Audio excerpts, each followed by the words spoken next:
नमस्कार, नेपाल लाइभ समाचारमा स्वागत छ। सुरुमा प्रमुख समाचार शीर्षकहरू। समाजवादी पार्टी सरकारबाट बाहिरियो। पार्टीका तर्फबाट सरकारमा सहभागी अध्यक्ष उपेन्द्र यादव र मोहम्मद इस्तियाक राईद्वारा मन्त्री पदबाट राजीनामा। प्रमुख प्रतिपक्षी नेपाली कांग्रेसको विरोधपछि विकास समितिबाट पारित भएन सूचना प्रविधि सम्बन्धी विधेयक। आफूहरूले राखेका संशोधनलाई बेवास्ता गरिएको कांग्रेस सांसदको तर्क। अन्यलको भुमरीमा निजगढ अन्तर्राष्ट्रिय विमानस्थल रुख नकाट्न सर्वोच्चको आदेश। गेम चेन्जर परियोजना भएको सरकारवालाहरूको दाबी। वातावरण र पूर्वाधार बीच विवाद कायमै। पोखरा प्रिमियर लिग क्रिकेटमा लगातार 5 खेल जित्दै चितवन फाइनलमा। काठमाडौँ गोल्डेन वारियर्स 60 रनले पराजित। प्लेअफमा पुग्ने काठमाडौँको सम्भावना कायमै। र भारतको पूर्वी राज्य झारखण्डमा भएको विधानसभा निर्वाचनमा भाजपालाई धक्का। कांग्रेस गठबन्धनले 47 स्थानमा जित्दा भाजपा 25 सिटमा सीमित।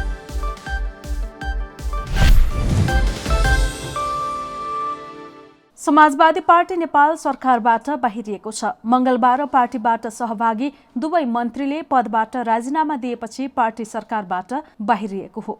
पार्टीका तर्फबाट अध्यक्ष उपेन्द्र यादव र नेता मोहम्मद इस्तियाक राई सरकारमा सहभागी थिए। उपप्रधान तथा कानून मन्त्री रहेका यादव र शहरी विकास मन्त्रीको जिम्मेवारी सम्हालेका राईले मन्त्री पदबाट राजीनामा दिएका हुन्। मंगलबार दुवैजनाले प्रधानमन्त्री केपी शर्मा ओली समक्ष राजीनामा पत्र बुझाएका छन्। समाजवादी पार्टीले संविधान संशोधन गर्ने पार्टीसँगको सहमति पालना नभएको आरोप लगाएको छ। अध्यक्ष यादवले सोमबारको मन्त्री परिषद बैठकमा संविधान संशोधनका लागि विज्ञ समूह गठन गर्ने प्रस्ताव गरेका थिए। यस विषयमा प्रधानमन्त्री केपी शर्मा ओली र यादव बीच बैठकमा चर्काचर्की भएको थियो। यादवले पहिचानमा आधारित संघीय प्रणाली, पूर्ण समानुपातिक निर्वाचन प्रणाली, शासकीय स्वरूप, समानुपातिक समावेशिता, संघ, प्रदेश र स्थानीय तहको क्षेत्राधिकार लगायत विषयमा संविधान संशोधनका लागि अध्ययन गर्न 5 सदस्यीय विज्ञ समिति गठन गर्न प्रस्ताव गरेका थिए। पूर्व राजा ज्ञानेन्द्र शाहको पालामा सरकारको कानूनी सल्लाहकार रहेका वरिष्ठ अधिवक्ता लक्ष्मी बहादुर निराला रिक्त न्याय परिषदको सदस्यमा सिफारिस भएका छन्। उनी 2062 पुस 11 गतेदेखि 2063 वैशाख 5 गतेसम्म 4 महिना महान्यायाधिवक्ता भएका थिए। तत्कालीन महान्यायाधिवक्ता पवन ओझा सर्वोच्च अदालतको न्यायाधीश भएपछि रिक्त रहेको पदमा राजा ज्ञानेन्द्रले निरालालाई सिफारिस गरेका थिए। परिषद सदस्य रहेका पदम वैदिकले सर्वोच्चको स्थायी न्यायाधीश सिफारिस हुन राजीनामा गरेपछि उक्त पद रिक्त थियो। वैदिकको नाममा परिषदमा सहमति नभएपछि उनी सिफारिस हुन सकेका छैनन्। वैदिकको नाममा नेपाल बार एसोसिएसनले आपत्ति जनाएको थियो। संसदीय सुनवाई विशेष समितिले उनको नाममा 10 दिने सूचना जारी गरेको छ। मंगलबार बसेको समितिको बैठकले निरालालाई उजुरी गर्न सार्वजनिक सूचना गर्ने निर्णय गरेको हो। परिषद सदस्य सर्वोच्च अदालतको न्यायाधीश बराबर हुने भएकाले संसदीय सुनवाईबाट अनुमोदन हुनुपर्ने प्रावधान छ।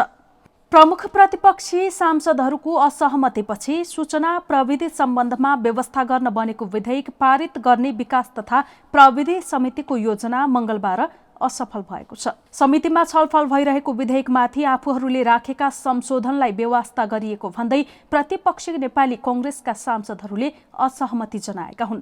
कांग्रेस सांसदहरूले सामाजिक सञ्जालमा सम्प्रेषण गर्न बन्देज गर्ने व्यवस्था भएको दफा 91 देखि 94 सम्मका विषय हटाउनु पर्ने र विधेयकको दुरुपयोग गर्न नहुने सम्बन्धी व्यवस्था भएको दफा 88 अपुग भएकाले हटाइनु पर्ने बताएका छन्।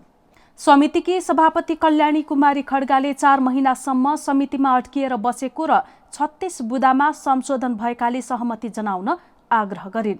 उनले फरक मत राख्नेले सहमति जनाउन सक्ने आधारहरू पनि नदिने र अडान लिइरहने प्रवृत्ति त्याग्न समेत आग्रह गरिन्।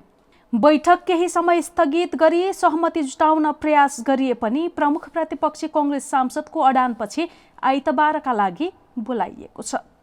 संस्कृति पर्यटन तथा नागरिक उड्डयन मन्त्री योगेश भट्टराईले नेपाल भ्रमण वर्षको सन्दर्भमा विभिन्न 80वटा सङ्घ संगठनहरूसँग प्रत्यक्ष संवाद गर्ने बताएका छन्। मंगलबार राष्ट्रिय सहकारी महासंघ, गैर सरकारी संस्था महासंघ र सामुदायिक वन उपभोक्ता महासंघको छलफलमा मन्त्री भट्टराईले यसबारे जानकारी दिएका हुन्। मंगलबारसम्म 60वटा विभिन्न राष्ट्रिय संगठनहरूसँग छलफल भएको र बुधबार पनि करिब 80वटा संगठनहरूसँग पर्यटन वर्षका विषयमा छलफल गर्ने योजना रहेको मन्त्री भट्टराईले जानकारी दिए।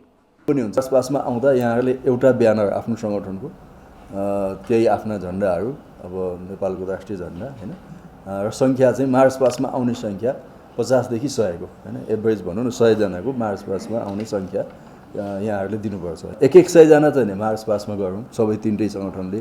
त्यो चाहिँ हामीलाई 13 गतेसम्म कसको लिडरशिपमा र त्यो सबै 100 जनाको नाम चाहिन्छ। मन्त्री भट्टराईले 5 तारे होटेलहरूमा नेपाली खानाको मेन्यु राख्न निर्देशन दिइसकेको र स्थानीय उत्पादनलाई पनि टेवा पुग्ने गरी खानाको व्यवस्था गर्नुपर्ने बताए। जनवरी 1 बाट नेपालले भ्रमण वर्ष 2020 मनाउँदैछ। निजगढ अन्तर्राष्ट्रिय विमानस्थलको निर्माण समयमै सक्नुपर्नेमा सरकारवालाहरूले जोड दिएका छन्। सर्वोच्च अदालतले विमानस्थल निर्माणका लागि रुख काट्ने कार्य तत्काल नगर्न अन्तरिम आदेश जारी गरेपछि विमानस्थल निर्माण अन्यल बनेको छ। निजगढ अन्तर्राष्ट्रिय विमानस्थल निर्माणमा सरकारवालाहरूको चासो र चिन्ताबारे तयार पारिएको रिपोर्ट।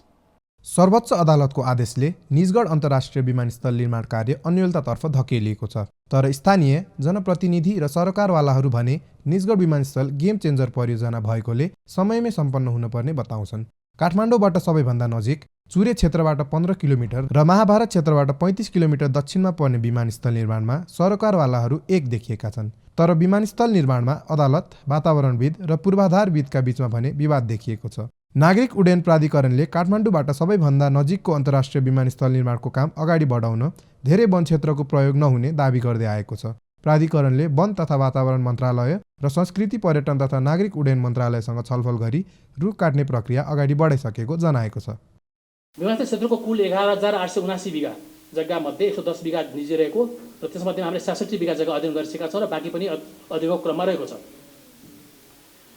घोषित क्षेत्रमा हामीले 55 किलोमिटर तारबार गरिसकेका छौँ। विमानस्थलको चाहिँ हाम्रो क्षेत्रलाई हामीले संरक्षण गर्नको लागि 55 किलोमिटर तारबार लगाइसकेका छौँ। पसाहा र बका खोलाको तटबन्ध कार्य गर्ने क्रममा अहिलेसम्म 2250 मिटरमा तटबन्ध सम्पन्न भइसकेको छ। नेपाली सेना र प्राधिकरण बीच विमानस्थल निर्माणका लागि रुख काट्ने समझदारी पत्रमा हस्ताक्षर गरिएको छ।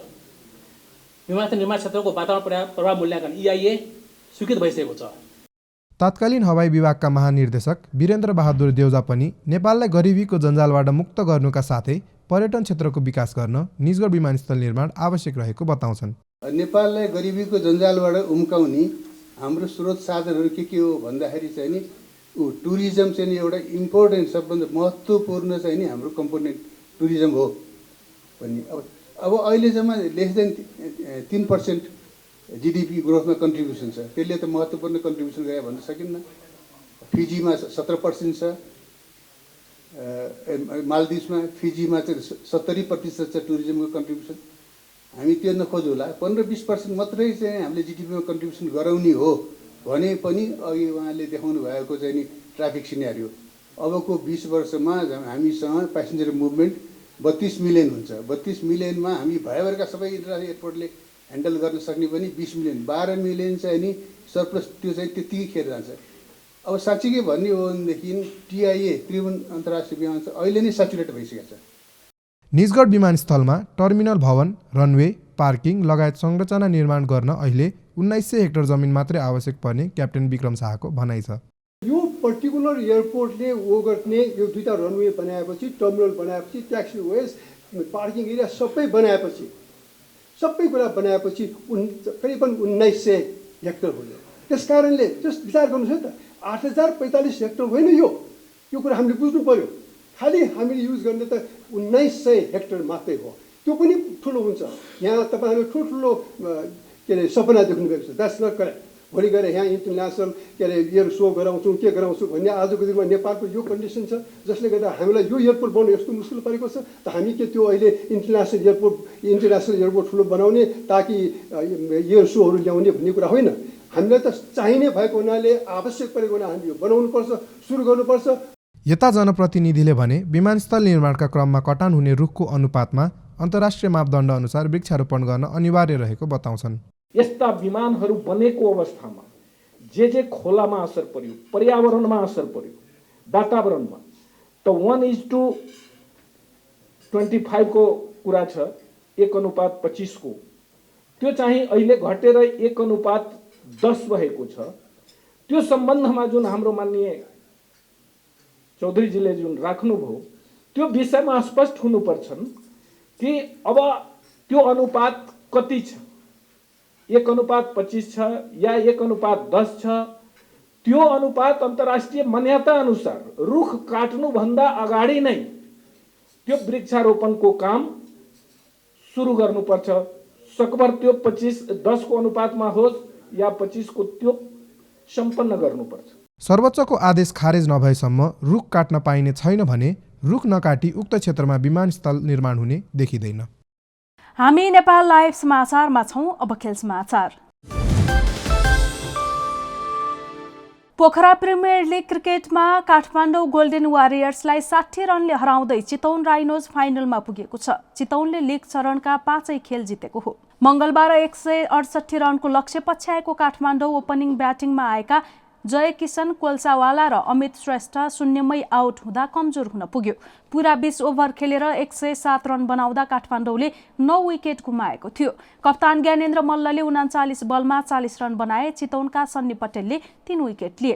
रोहन मुस्तफाले 2, करण केसी, भुवन कार्की, राम नरेश गिरी र पारस खड्काले 1-1 विकेट लिए। यसअघि पोखरा रङ्गशाला क्रिकेट मैदानमा टस जितेर काठमाडौँले फिल्डिङ रोजेपछि ब्याटिङमा आएको चितवनले पूरा 20 ओभर खेल्दै 4 विकेट जाँदा 167 रन बनाएको थियो, जसमा बाबर हायत र रोहन मुस्तफाले आक्रामक ब्याटिङ गर्दै अर्धशतक बनाएका थिए। काठमाडौँका सुसन भारी, अमर सिंह रौटेला र बसन्त रेग्मीले 1-1 विकेट लिएका थिए। हारपछि पनि प्लेअफमा पुग्ने काठमाडौँको सम्भावना बाँकी नै छ। लिग चरणको अन्तिम खेल विराटनगर र बुटौल बीच बुधबार हुनेछ। पिपिएलमा 5मा 5 खेल जितेको चितवन 10 अङ्क सहित अङ्क तालिकाको शीर्ष स्थानमा रहेर फाइनल पुगेको हो। 4 खेलमा 3 खेल जितेको बुटौल 6 अङ्क सहित दोस्रो स्थानमा छ। बुटौल प्लेअफमा पुगिसकेको छ। 4 खेलमा 2 जित र 3 हार सहित काठमाडौँ तेस्रो स्थानमा छ। 5 खेल नै खेलिसकेको धनगढी 2 जित र 3 हार सहित चौथो स्थानमा छ।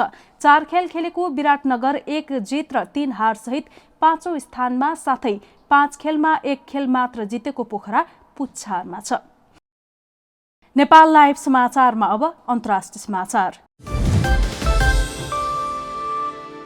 भारतको सत्ताधारी भारतीय जनता पार्टीले पूर्वी राज्य झारखण्डमा भएको विधानसभा चुनावमा नराम्रो हार बेहोरेको छ। झारखण्ड विधानसभामा भारतीय नेशनल कांग्रेस, झारखण्ड मुक्ति मोर्चा र राष्ट्रिय जनता दल सम्मिलित गठबन्धनले सुविधाजनक बहुमत प्राप्त गरेको छ। गठबन्धनले 47 स्थानमा जित हासिल गरेको छ। 81 सदस्यीय विधानसभामा गठबन्धनले 47 सिट जितेको हो। झारखण्ड भारतको राज्य बनेको 19 वर्षमा अधिकांश समय भारतीय जनता पार्टीले सत्ता सम्हालेको थियो। भाजपा भने 25 सिटमा समेटिएको छ। सरकारले ल्याएको नागरिकता सम्बन्धी नयाँ कानून विरुद्ध देशव्यापी रूपमा जारी विरोधका बीच मतदान भएको र भाजपाको हार भएको भारतीय सञ्चार माध्यमले जनाएका छन्। केन्द्रमा भारी बहुमत सहित सरकार चलाइरहेको भारतीय जनता पार्टी झारखण्डमा भने दोस्रो ठूलो दलमा सीमित भएको छ। झारखण्डमा भाजपाको नेतृत्व गरिरहेका मुख्यमन्त्री रघुवर दास हारेका छन्। नरेन्द्र मोदी, अमित शाह लगायत केन्द्रीय नेताहरूको विश्वासपात्र मानिएका झारखण्डका मुख्यमन्त्री दास आफैले समेत निर्वाचनमा पराजित बेहोरेका छन्। नेपाल लाइभ समाचार सकिएको छ। समाचारको अन्त्यमा प्रमुख समाचारका शीर्षकहरू फेरि एकपटक। समाजवादी पार्टी सरकारबाट बाहिरियो। पार्टीका तर्फबाट सरकारमा सहभागी अध्यक्ष उपेन्द्र यादव र मोहम्मद इस्तियाक राईद्वारा मन्त्री पदबाट राजीनामा। प्रमुख प्रतिपक्षी नेपाली कांग्रेसको विरोधपछि विकास समितिबाट पारित भएन सूचना प्रविधि सम्बन्धी विधेयक। आफूहरूले राखेका संशोधनलाई बेवास्ता गरिएको कांग्रेस सांसदको तर्क। अन्यलको भुमरीमा निजगढ अन्तर्राष्ट्रिय विमानस्थल रुख नकाट्न सर्वोच्चको आदेश। गेम चेन्जर परियोजना भएको सरकारवालाहरूको दाबी। वातावरण र पूर्वाधार बीच विवाद कायमै। पोखरा प्रिमियर लिग क्रिकेटमा लगातार 5 खेल जित्दै चितवन फाइनलमा काठमाडौँ गोल्डेन वारियर्स 60 रनले पराजित। प्लेअफमा पुग्ने काठमाडौँको सम्भावना कायमै। र भारतको पूर्वी राज्य झारखण्डमा भएको विधानसभा निर्वाचनमा भाजपालाई धक्का। कांग्रेस गठबन्धनले 47 स्थानमा जित्दा भाजपा 25 सिटमा सीमित।